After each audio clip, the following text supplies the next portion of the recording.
Assalamualaikum warahmatullahi wabarakatuh. Halo sahabat semua, para penikmat kisah-kisah misteri dan cerita tentang makhluk astral yang tak kasat mata.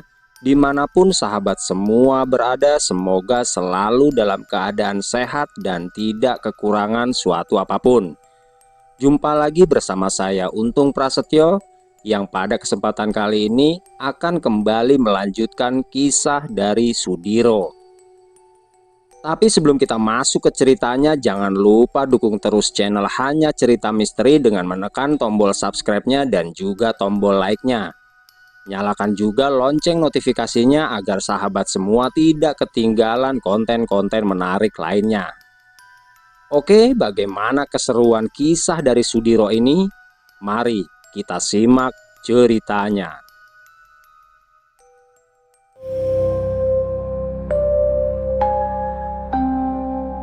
Gatrapawira tidak menyangka jika separuh tubuhnya akan tenggelam di dalam tanah padat yang tiba-tiba saja melunak dan langsung menelannya. Tanah di tempatnya berdiri tampak hidup, seolah memiliki kehendaknya sendiri.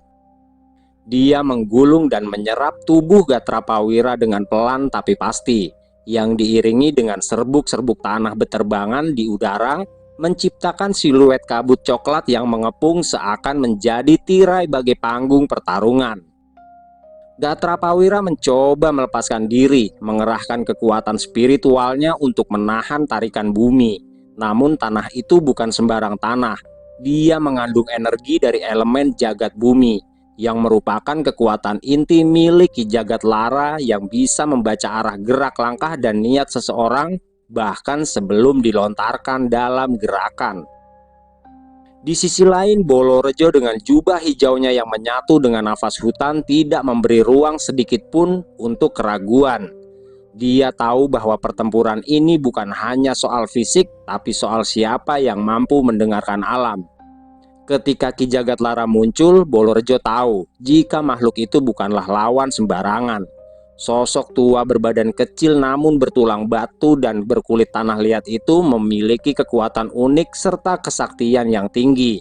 Hal itu terbukti serangan pertama Ki Jagat Lara bukan hanya cepat, tapi benar-benar tidak terduga.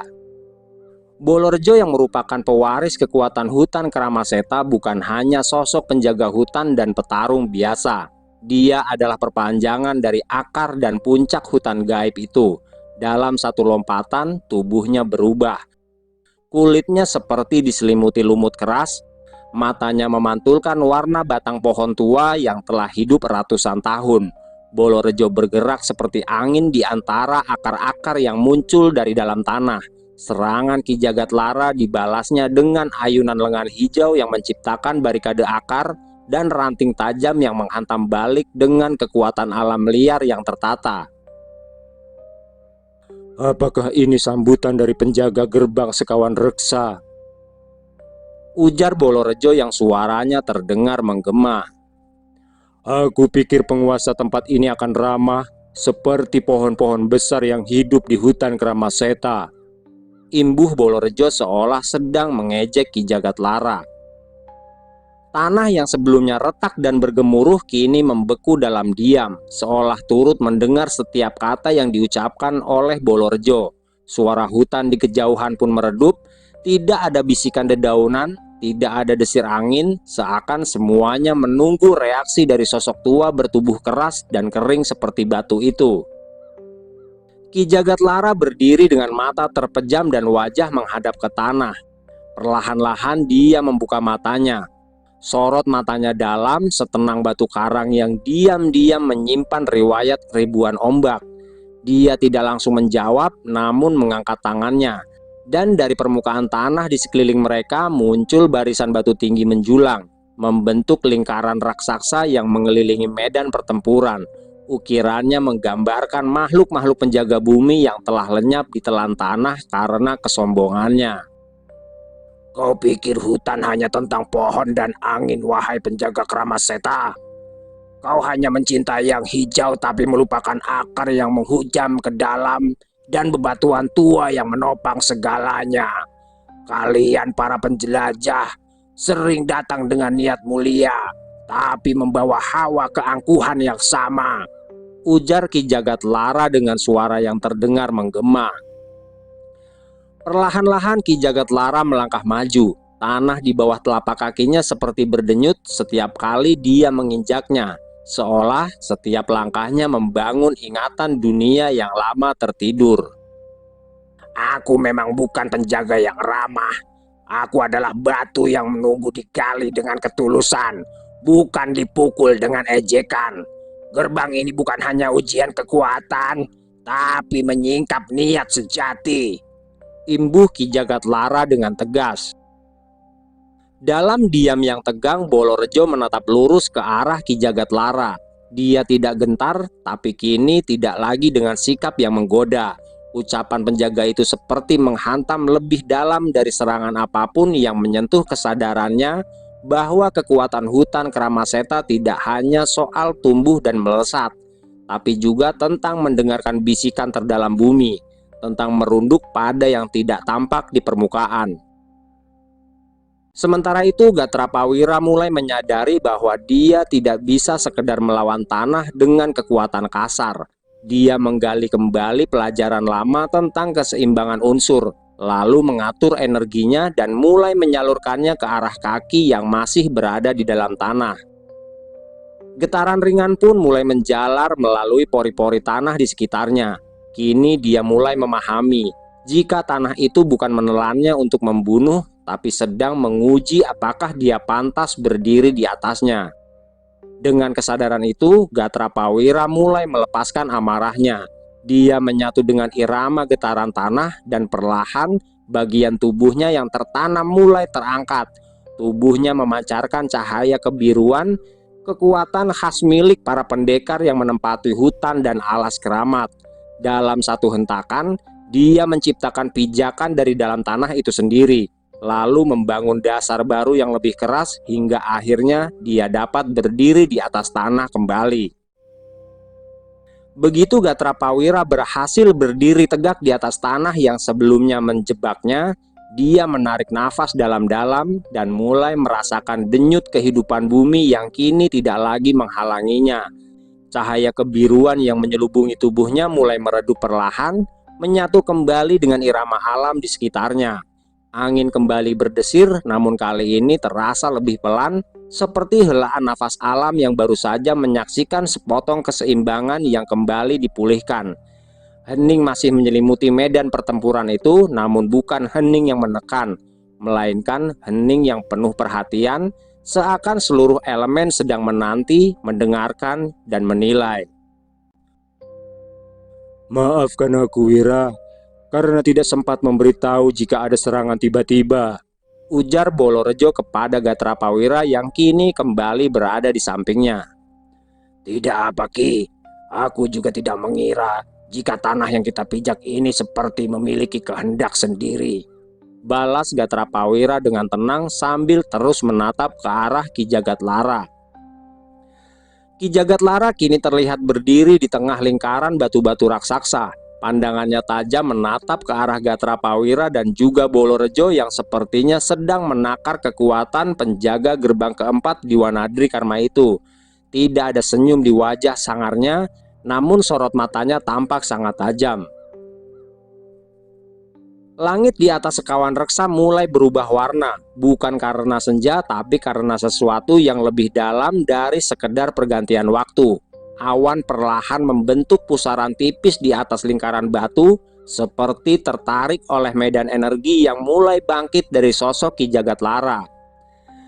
Ki Jagatlara mengangkat tangannya kembali yang membuat debu, dedaunan kering, dan pasir halus mulai menari membentuk pola-pola spiral yang membingkai tubuhnya. Tanpa berkata apa-apa, dia menginjak tanah satu kali dan hentakan itu seperti isyarat kepada alam bahwa ujian di tempat itu baru saja dimulai. Bersamaan dengan itu, lingkaran batu yang mengelilingi mereka mulai menyala dari ukirannya. Cahaya kuning kehijauan seolah menampakkan kehidupan lama yang terperangkap dalam batu. Dari ukiran itu perlahan muncul siluet-siluet makhluk lain yang wujudnya terlihat seperti manusia, namun memiliki tubuh dari tanah, yang terlihat kokoh namun dengan tatapan mata kosong. Mereka keluar dari batu bukan sebagai daging, tapi sebagai bayangan yang hidup. Gatrapawira merasakan tekanan udara di sekitar mereka berubah. Bolorejo juga sudah mengambil posisi bertahan tapi tidak menyerang. Dia tahu serangan saat ini bukan jawaban, melainkan sebuah jebakan. "Apa ini ujian kita, Ki?" tanya Gatrapawira perlahan sambil terus menatap makhluk-makhluk bayangan itu yang kini membentuk setengah lingkaran mengelilingi mereka. "Bukan ujian, Wira. Ini adalah cermin," sahut Bolorejo menjelaskan. Bayangan-bayangan itu mulai bergerak, tapi mereka tidak menyerang secara membabi buta. Mereka bergerak seperti menirukan langkah Bolorejo dan Gatrapawira, memantulkan gerak, menirukan daya dan menciptakan tarian pertarungan yang simetris tapi berbalik arah. Setiap langkah keduanya dibalas dengan gerakan yang sama, namun tidak dengan aliran energi yang keluar dari tubuh Bolorejo dan Gatrapawira. Energi keduanya diserap oleh makhluk-makhluk itu dan dikembalikan dalam bentuk yang sama. "Ini bukan pertarungan, Wira," gumam Bolorejo yang mulai memahami maksud yang sebenarnya. "tapi ini pertarungan untuk mengenal diri kita sendiri," imbuhnya dengan penuh keyakinan. "Siapa yang berdiri di gerbang ini harus terlebih dahulu mampu berdamai dengan bayangan mereka sendiri. Kalian tidak akan bisa melangkah lebih jauh jika masih membawa beban yang tidak kalian pahami," ujar Ki Jagatlara dengan suara yang menggema. Gatrapawira menutup kedua matanya sejenak, membiarkan tubuhnya tenang di tengah tekanan. Lalu dia membuka matanya kembali. Kali ini tidak untuk menyerang, tapi untuk menatap sosok bayangan yang perlahan-lahan menyerupai dirinya. Dalam pantulan itu dia melihat dirinya dengan sangat jelas. Amarah yang dulu pernah dia pendam, ketakutan yang selalu dia sembunyikan, dan ego yang kadang muncul dalam balutan semangat. "Sekarang aku mengerti, Ki," ujar Gatrapawira lirih. "Bayangan ini bukan musuh. Ini adalah apa yang belum selesai dalam diri kita," imbuh Gatrapawira lagi. "Kalau begitu, mari kita selesaikan, Wira. Bukan dengan senjata, tapi dengan pengakuan," balas Bolorejo sambil melangkah maju dan berdiri sejajar dengan Gatrapawira. Bolorejo berdiri tegak di samping Gatrawira. Tubuhnya diselimuti cahaya kehijauan yang perlahan membaur dengan warna-warna alam di sekitarnya. Dia memejamkan mata, membiarkan jiwanya tenggelam dalam irama hutan dan bumi. Dari kakinya, akar-akar halus tumbuh menjalar ke tanah dan membentuk pola melingkar seperti mandala kehidupan. Akar-akar itu tidak mencekik, tidak juga menahan, namun menyentuh dengan lembut sosok bayangan Bolorejo yang seakan berkata, "Aku mengenalmu dan aku menerimamu." Bayangan itu hanya terdiam, gerakannya perlahan melemah. Lalu tubuh tanah itu merekah menjadi debu lembut dan kembali larut dalam tanah tempat dia dilahirkan. Gatrapawira pun mengikuti apa yang dilakukan oleh Bolorejo. Dia menyalurkan energi kebiruan dari keempat telapak tangannya, bukan untuk menyerang, melainkan untuk menyentuh bayangan dirinya sendiri. Begitu jari-jarinya menyentuh dada dari sosok yang tercipta dari tanah itu, kilatan cahaya biru merambat cepat ke seluruh tubuh bayangan tersebut. Bukan cahaya panas, tapi seperti aliran air yang membasuh luka lama. Sosok itu pun bergeming, lalu pecah seperti arang kering yang terkena embun, lalu hancur perlahan menjadi serpihan kecil yang lenyap tanpa suara. Sesaat setelah bayangan-bayangan itu sirna, lingkaran batu di sekeliling mereka pun mulai retak. Ukiran-ukiran tua di permukaannya bersinar untuk terakhir kalinya sebelum batu-batu tersebut pecah perlahan menjadi puing-puing dan meresap kembali ke dalam tanah seperti tidak ingin menjadi beban pada masa depan. Angin kembali berhembus lembut dan bersih, membawa harum tanah basah dan dedaunan segar. Langit di atas mereka tidak lagi muram, dan awan yang berputar kini memudar, membuka celah bagi cahaya yang menyentuh kulit dengan hangat dan menenangkan. Setelah ketegangan berlalu, Ki Jagatlara berjalan perlahan mendekati Bolorejo dan juga Gatrapawira. Wajahnya tetap keras, tapi sorot matanya kini berbeda. Ada kedalaman yang tidak hanya mengukur kekuatan, tapi juga pengertian. Gerbang ini telah menerima kalian, Ucap Ki Jagatlara dengan tenang. Tidak semua yang datang ke tempat ini bisa berdiri di hadapan bayangan mereka sendiri dan memilih untuk menyentuh, bukan menaklukkan. Imbu sosok penjaga gerbang sekawan reksa yang terlihat keras dan tegas itu. Ki Jagatlara pun kembali mengangkat tangannya, dan dari telapak tangan yang bentuknya seperti batu cadas muncul cahaya hitam pekat yang mengepulkan asap. Tidak lama kemudian muncul sebuah batu hitam yang memendarkan energi hangat. Lanjutkan perjalanan kalian dan serahkan batu ini kepada Ki Caturnaga. Ucapnya singkat sambil memberikan batu hitam itu kepada Bolorejo. Setelah mengatakan itu, Ki Jagatlara lalu memutar tubuhnya dan menatap ke arah utara. Tempat pepohonan tinggi menjulang dan kabut tipis mulai bergulung di antara batang-batang tuanya. Berjalanlah ke arah utara dan kalian akan sampai di tempat Ki Caturnaga berada. Ucap Ki Jagatlara sambil kembali menoleh ke arah Bolorejo dan juga Gatrapawira. Terima kasih, Ki. Balas Bolorejo sambil menundukkan kepalanya seraya memberi hormat. Ki Jagatlara mengangguk pelan membawa hembusan angin yang berembus lembut, serta aroma tanah basah dan akar tua, seolah alam ikut memberikan restu atas keberhasilan Bolorejo dan Gatrapawira dalam menaklukkan ujian yang ada di gerbang sekawan reksa.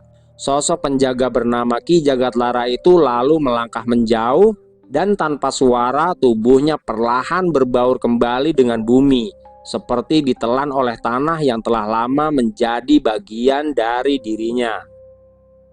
Bolorejo menatap batu hitam di telapak tangannya. Meski berwarna kelam, batu itu memancarkan kehangatan seperti menyimpan api yang tidak membakar, tapi hanya memberi kehidupan. Di permukaannya terdapat guratan samar yang jika diamati lebih dalam menyerupai simbol aliran energi bumi dan langit yang berputar dalam harmoni. Ini bukan sekedar batu, Wira. Gumam Bolorejo sambil terus menatap batu hitam itu dalam-dalam. Apakah batu ini semacam kunci, Ki Rejo? Tanya Gatrapawira penasaran. Sepertinya begitu, Wira. Balas Bolorejo sambil menganggukkan kepalanya. Keduanya pun berjalan menuju ke arah utara, menembus lebatnya hutan yang mulai dipenuhi kabut halus. Setiap langkah mereka seolah diiringi bisikan pepohonan dan gemuruh sunyi bumi yang dalam. Jalan di hadapan mereka tidak lagi berupa tanah datar, melainkan akar-akar raksasa yang menjulur dan membentuk jembatan alami di atas jurang hijau. Sesekali, suara binatang gaib terdengar, nyaring namun tidak mengganggu, seperti pengingat bahwa mereka telah memasuki wilayah lain dari Wanadrikarma. Di sisi lain, Wanarupa yang berjalan seorang diri untuk menghadapi penjaga gerbang sekawan reksa yang lain kini dihadapkan dalam situasi yang sulit. Setelah dia menembus cahaya yang menyilaukan mata, tiba-tiba saja dia berdiri di tengah batu kecil yang hanya menopang kedua kakinya di tengah hamparan air tenang yang tampak seperti lautan. Tidak ada daratan sejauh mata memandang, hanya hamparan air yang memantulkan langit kelabu, dan Wanarupa hanya bisa berdiri di atas sebongkah batu selebar telapak kaki, seolah setiap gerakannya akan menjatuhkannya ke dalam ketidaktahuan. Angin tidak berhembus, air tidak bergelombang, hanya keheningan yang menimbulkan ketakutan. Wanarupa mengedarkan pandangannya, tubuhnya tetap tegak meski nafasnya mulai berat oleh ketegangan. Di matanya terpancar kesadaran jika ini bukan sekedar ujian fisik, ini adalah ranah ilusi nyata dalam ruang batin yang dilipat oleh kekuatan para penjaga gerbang sekawan reksa. Wanarupa menarik nafas perlahan dan menatap langit di atasnya yang berwarna putih keperakan seperti fajar yang tidak kunjung selesai. Dia menoleh tapi tidak ada arah untuk kembali. Di tempat itu, Di atas dan di bawah serta di kiri dan kanannya semua tampak sama. Tempat macam apa ini? Bisiknya lirih dalam hati. Tidak ingin berlama-lama di tempat yang sangat membingungkan itu, Wanarupa pun langsung merubah wujudnya menjadi sosok Eyang Nagawana.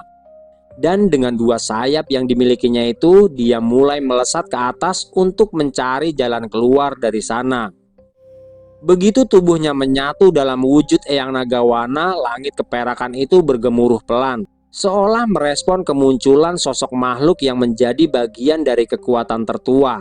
Sayap besar berlapis sisik dan urat cahaya membentang dari punggungnya, memantulkan semburat putih dan keemasan yang menyilaukan. Dengan satu kepakan sayap, Wanarupa melesat ke atas, menembus lapisan demi lapisan ruang ilusi yang terus berganti bentuk. Lautan air berubah menjadi gugusan bintang, lalu menjadi akar pohon yang terbalik, kemudian menjadi lorong cahaya yang tampak tidak berujung. Namun, semakin tinggi dia terbang, semakin dia menyadari jika tempatnya berada itu bukan ruang biasa. Itu adalah medan yang terbentuk dari pikirannya sendiri dan diperkuat oleh kekuatan para penjaga gerbang.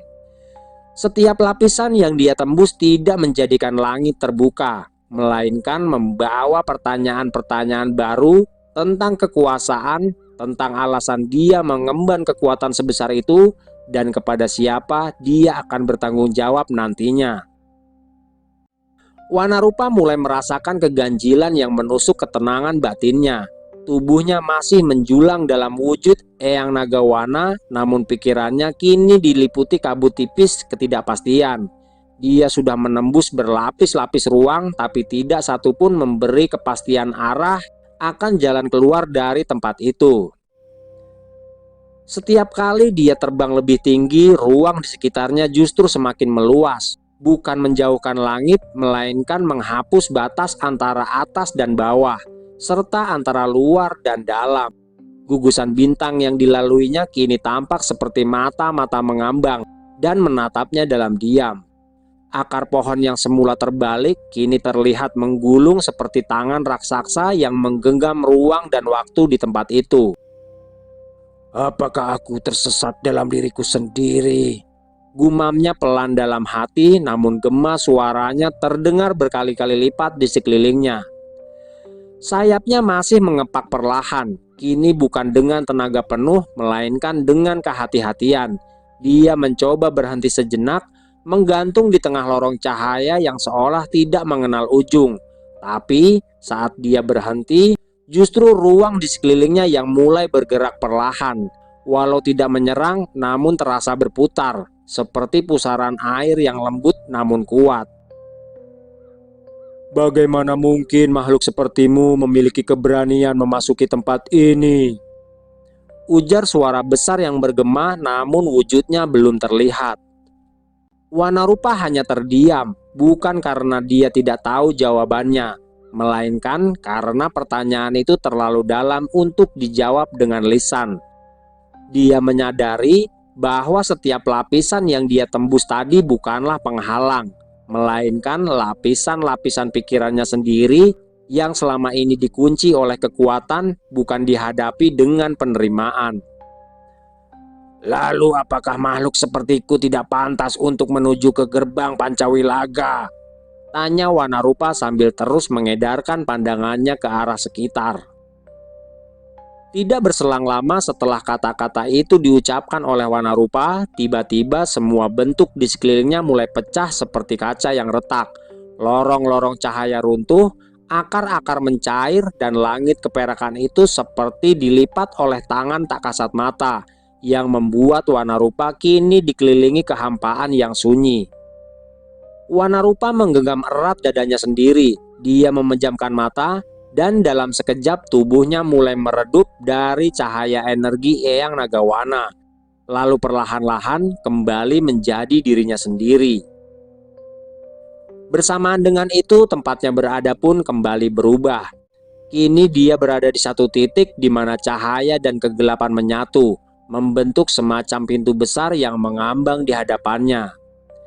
Di depan pintu itu tiba-tiba muncul sosok dalam bentuk manusia, namun makhluk itu tidak memiliki wajah. Hanya cahaya biru lembut yang mengalir di tempat mata seharusnya berada. Dan dari tubuhnya terasa kekuatan yang tidak menekan tapi menguji arah. Kenapa kau malah memanggil langit? Padahal jawaban yang kau cari ada di dalam. Ucap sosok itu dengan suara yang kembali bergema. Maafkan aku Ki Jalatirta, karena aku tidak menyukai air yang permukaannya tenang. Balas Wanarupa sambil terus menatap ke arah sosok makhluk itu berada. Ternyata kau sudah tahu siapa penjaga tempat ini. Balas sosok tanpa wajah itu yang tidak menyangka jika Wanarupa telah mengetahui siapa dia sebenarnya. Ki Jalatirta tidak bergerak, sosoknya tetap berdiri tenang di depan pintu besar yang memancarkan denyut antara terang dan gelap, seperti nadi semesta yang bergetar dalam keheningan. Meskipun tidak memiliki wajah, namun kehadirannya menyiratkan kebijaksanaan yang telah menunggu terlalu lama untuk diuji oleh mereka yang mengira bisa menaklukkan segala hal dengan kekuatan. Ketidaksukaanmu pada air yang tenang itu karena kau belum memahami bahwa kedalaman yang diam justru menjadi tempat di mana badai berada. Ujar Ki Jalatirta yang suaranya kini merendah seperti bisikan sungai yang mengalir di malam hari. Wanarupa menghela nafas, tubuhnya masih membawa sisa-sisa panas dari wujud Eyang Nagawana. Tapi jiwanya mulai menyentuh sesuatu yang lebih halus, sesuatu yang selama ini dia hindari, yaitu kedalaman emosinya sendiri. Selama ini aku berpikir bahwa terbang adalah satu-satunya cara untuk menemukan jalan keluar. Aku lupa bahwa tidak semua pintu berada di atas ketinggian. Gumamnya lirih dan terdengar jujur kepada dirinya sendiri. Kau adalah makhluk yang kuat, Wanarupa, tapi kekuatan tanpa kedalaman adalah pisau tanpa pegangan. Tajam tapi mudah melukai tangan sendiri. Balas Ki Jalatirta yang membuat keadaan hening sejenak. Wanarupa pun melangkah maju, satu langkah kecil namun penuh makna. Dia tidak melangkah sebagai makhluk agung pewaris kekuatan Eyang Nagawana, tapi dia melangkah sebagai seorang pengembara batin yang kini memilih untuk masuk ke dalam, bukan hanya maju ke depan. Aku tidak tahu apa yang akan aku temui di balik pintu itu. Tapi jika itu bagian dari diriku sendiri, maka aku siap menghadapinya. Ujar Wanarupa dengan penuh keyakinan. Gerbang Sekawan Reksa bukan hanya tempat bagi yang kuat, tapi bagi mereka yang jujur pada luka mereka sendiri. Maka melangkahlah Wanarupa, bukan sebagai naga, bukan sebagai makhluk lain, tapi sebagai dirimu sendiri yang telah memilih untuk tidak lari dari ketakutanmu. Balas sosok Ki Jalatirta dengan tegas. Pintu besar yang memisahkan Wanarupa dari tahapan selanjutnya perlahan-lahan bersinar, tapi bukan dengan cahaya yang menyilaukan, melainkan dengan cahaya yang hangat seperti matahari pertama yang menyapa dedaunan setelah badai panjang. Di hadapannya terbentang antara terang dan gelap, serta antara keyakinan dan keraguan. Pintu itu tidak terbuka dengan kekuatan, tetapi dengan kerelaan. Wanarupa menatapnya sejenak. Di balik tubuh yang dulu selalu dia banggakan dengan kemampuan terbang, dengan kekuatan naga, dan keberanian menghadapi bahaya, kini dia akhirnya menyadari bahwa yang paling sulit untuk dihadapi bukanlah musuh di luar, tapi dirinya sendiri yang tidak pernah dia ajak bicara. Wanarupa pun kembali melangkah, bukan dengan gemuruh langkah seekor naga agung, tapi dengan keheningan yang tenang, seperti air yang akhirnya menerima bentuk dalam wadahnya. Setiap dia melewati ambang pintu, ruang di sekitarnya kembali berubah. Kali ini tidak retak, tidak berputar, dan tidak menggulung seperti badai, tapi menyatu menjadi ruang hening tanpa batas, tempat semua pertanyaan menemukan diamnya masing-masing. Wanarupa tidak hilang, tapi malah menjadi lebih utuh. Sementara itu Ki Jalatirta hanya berdiri dalam diam, seperti air yang mengalir tanpa suara, namun memberi kehidupan pada apapun yang disentuhnya. Suara terakhirnya bergema tidak untuk didengar Wanarupa, tapi untuk mereka yang suatu hari nanti akan datang dan menghadapi bayangan mereka sendiri. Air tidak pernah menolak bentuk, tapi hanya yang berani menyelami yang bisa benar-benar mengerti kedalamannya, ujar Ki Jalatirta penuh makna. Dengan tenang Ki Jalatirta melangkah mundur dan tubuhnya mulai larut bersama aliran udara yang menyelimuti ruang antara terang dan gelap itu. Dia tidak benar-benar menghilang, hanya kembali menjadi bagian dari arus semesta yang diam-diam menjaga keseimbangan, seperti air yang kembali ke sungai setelah menetes di dedaunan. Ruang yang ditinggalkan Wanarupa kini kembali sunyi, namun bukan sunyi karena kosong, melainkan sunyi karena telah terisi pemahaman. Di tempat itu, gema langkah terakhir Wanarupa masih terdengar pelan, seperti sisa riak pada permukaan danau yang baru saja disentuh angin. Tempat Wanarupa melangkah kini terlihat seperti permukaan air yang tenang. Tidak ada angin, tidak ada suara, dan tidak ada bayangan. Namun perlahan tempat itu seperti terbuka kembali dan menunjukkan sebuah hamparan air yang sangat luas dan tidak berujung. Setelah jauh melangkah, tiba-tiba saja muncul cahaya yang menyilaukan mata.